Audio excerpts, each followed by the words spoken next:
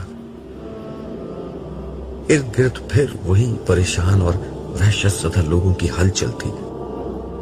ہم کچھ ہی دور آگے چلے تھے کہ سامنے سے چودھری مختار صاحب آتے نظر آئے۔ انہوں نے شاید مجھے دیکھ لیا تھا اور میری ہی طرف آ رہے تھے۔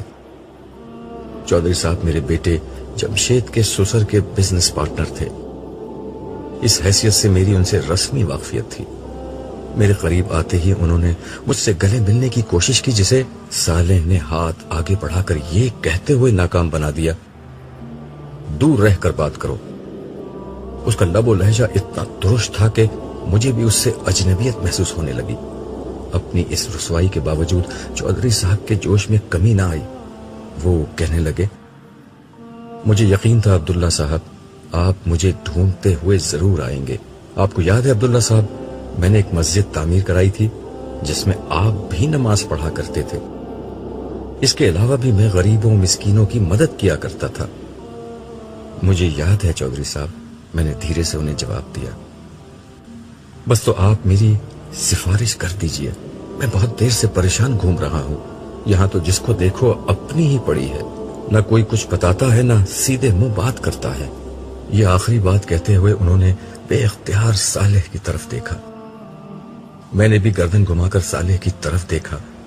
اس نے لمحہ بھر کے لیے مجھے دیکھا اور پھر چودھری صاحب کے چہرے پر نظریں گاڑتے ہوئے بولا، آپ نے مسجد ضرور بنوائی تھی، مگر اللہ تعالیٰ کے لیے نہیں بلکہ اپنی نیک نامی کے لیے۔ جب پیسے اللہ کو دیے جاتے ہیں تو گردن جھکی ہوتی ہے، ہاتھ بندھے ہوتے ہیں، لہجہ پست ہوتا ہے اور دل میں عاجزی اور خوف ہوتا ہے۔ مگر آپ کے معاملے میں ایسا نہیں تھا۔ آپ اپنا نام چاہتے تھے، سو دنیا میں نام ہو گیا۔ اب تو آپ کو حساب دینا ہوگا کہ یہ پیسہ کمایا کس طرح تھا۔ اور ہاں، اچھے کاموں پر تو آپ کبھی کبھار ہی پیسے خرچ کیا کرتے تھے۔ یہ کیوں نہیں بتاتے کہ ملک کی ایک مشہور اداکارہ کا قرب خریدنے کے لیے آپ نے کروڑوں روپے خرچ کر دیے تھے۔ آپ کے کھاتے میں زنا کا گناہ ہے، ایک دفعہ کا نہیں بلکہ بار بار کا گناہ۔ خرچ کو تو چھوڑیے، آپ کی تو آمدنی میں بھی رزق حرام کی وافر ملاوٹ تھی۔ آپ ملاوٹ کرتے تھے، ذخیرہ اندوزی کرتے تھے، لوگوں کو حد سے زیادہ منافع لے کر چیزیں فروخت کرتے تھے، بجلی چوری، دھوکہ دہی، ملازمین کے حقوق میں ڈنڈی مارنا، یہ آپ کے کاروبار کے بنیادی اصول تھے۔ اپنی ترقی کی انتہا پر پہنچ کر آپ نے ایک میڈیا گروپ بنا لیا تھا، جس کے ایک ٹی وی چینل پر آپ لوگوں کو خوش کرنے والے مذہبی پروگرام دکھاتے اور دوسرے پر آرٹ اور انٹرٹینمنٹ کے نام پر معاشرے میں حیا باختہ رویے عام کرتے تھے۔ آپ جانتے تھے کہ دنیا میں کامیابی کا راز لوگوں کو خوش کرنا ہے۔ کاش آپ یہ جان لیتے کہ دنیا و آخرت میں کامیابی کا راز لوگوں کو نہیں، خدا کو خوش کرنا ہے۔ صالح بے تکان بول رہا تھا اور الفاظ اس کی زبان سے تیر بن کر نکل رہے تھے۔ ان کا سامنا کرنا چودھری صاحب کے لیے ممکن نہ تھا، مگر ان کے لیے کوئی جائے فرار نہ تھی۔ وہ گردن جھکائے سنتے رہے۔ صالح کے لب و لہجے کی سختی نے چودھری صاحب کے چہرے پر تاریکی پھیلا دی تھی، مگر اس نے اس پر بس نہیں کیا اور کہنے لگا، ذرا پیچھے دیکھیے چودھری صاحب، آپ کے پیچھے آپ کی محبوبہ بھی کھڑی ہے۔ چودھری صاحب گھبرا کر پیچھے پلٹے۔ میں نے بھی نظر اٹھا کر چودھری صاحب کے پیچھے دیکھا۔ سامنے ایک انتہائی مکروہ شکل و صورت کی بوڑھی عورت کھڑی تھی، جس کے جسم سے بدبو کے بھپکے اٹھ رہے تھے۔ صالح نے میری پشت پر ہاتھ رکھا، جس کے بعد مجھے یہ ناقابل برداشت بدبو آنا بند ہو گئی، لیکن چودھری صاحب کے لیے یہ بدبو ابھی تک باقی تھی۔ وہ بد شکل بڑھیا چودھری چودھری کہتے ہوئے آگے بڑھی۔ اس بڑھیا کے قرب سے خوف زدہ ہو کر چودھری صاحب پیچھے ہٹنے لگے اور پھر بے اختیار بھاگنے لگے۔ وہ عورت یا بلا جو بھی تھی ان کے پیچھے ہاتھ پھیلا کر دوڑنے لگی۔ یہ عورت کون تھی؟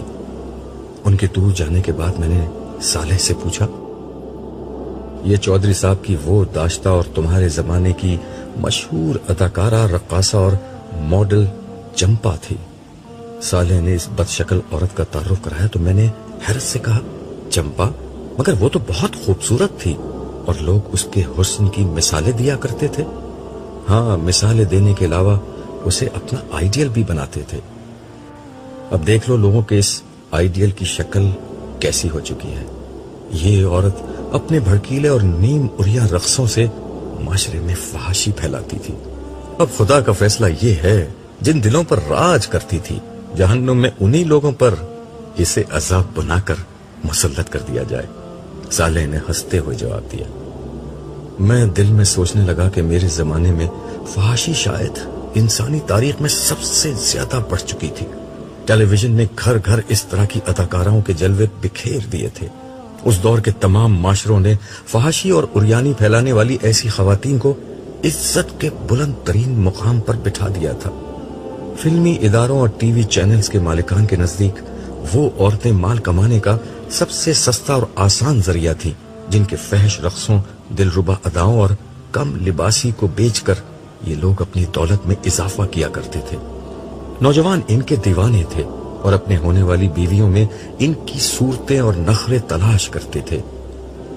لڑکیاں انہی کے انداز و لباس کی نقل کر کے خود کو سنوارا کرتی تھیں. انہی کی وجہ سے شریف مگر عام شکل و صورت والی کتنی ہی لڑکیاں معاشرے میں بے وقت ہو گئی تھیں. ان میں سے کتنی تھیں جو اپنے آنگن میں بہاروں کی راہ تکتے تکتے سفید بالوں کی خزاں رخ تک جا پہنچی، اور کتنی تھیں جو معاشرے کی ناقدری کے داغ کو اپنی شرافت کی چادر میں چھپائے دنیا سے رخصت ہو جاتی تھی. میرے چہرے پر دکھ کے آثار واضح تھے. یہ آثار صالح نے پڑھ لیے تھے. وہ میرا ہاتھ تھامے خاموشی سے ایک طرف پڑھنے لگا. پھر کچھ دیر بعد ایک جگہ ٹھہر کر بولا، خدا نے تمہارے دکھوں کو دور کرنے کا ایک انتظام کیا ہے، مگر بہتر ہوگا کہ اسے دیکھنے سے قبل گزری ہوئی دنیا کا یہ منظر بھی دیکھ لو. اس کی زبان سے یہ الفاظ نکلے ہی تھے کہ میرے سامنے ایک منظر فلم اسکرین کی طرح چلنے لگا. مجھے لگا کہ میں اس منظر کا ایک حصہ ہوں اور بیان ہوئے بغیر بھی ہر حقیقت سمجھ رہا ہوں. صبح کی روشنی کھڑکی پر پڑے پردوں کو خاطر میں نہ لاتے ہوئے کمرے کے اندر داخل ہونے لگی تھی. کالج جانے کا وقت ہو رہا تھا، مگر شائستہ کی ہمت نہیں ہو رہی تھی کہ اس سردی میں بستر سے نکلے اور کالج جانے کی تیاری کرے. وہ عام طور پر فجر کی نماز پڑھ کر کچھ دیر مطالعہ کرتی اور پھر کالج کی تیاری، مگر آج وہ نماز پڑھ کر دوبارہ بستر میں لیٹ گئی تھی. کل رات ہی سے اس کی طبیعت ناساز تھی. نہیں، مجھے کالج جانا ہوگا ورنہ اسٹوڈنٹس کا بہت نقصان ہوگا، اور پھر امی ابو کے لیے ناشتہ بھی تو بنانا ہے. اس نے دل میں سوچا اور ہمت کر کے بستر سے اٹھ گئی. دھیرے سے چلتے ہوئے وہ برابر والے کمرے کی طرف گئی جو اس کے والدین کا تھا. اس نے آہستہ سے دروازہ کھول کر دیکھا. وہ دونوں گہری نیند سو رہے تھے. اس کے چہرے پر ایک اطمینان بخش مسکراہٹ آ گئی. شائستہ نے اپنی ساری زندگی اپنے گھرانے کے نام کر دی تھی. اس کے والدین اس کے بچپن ہی میں معذور ہو گئے تھے.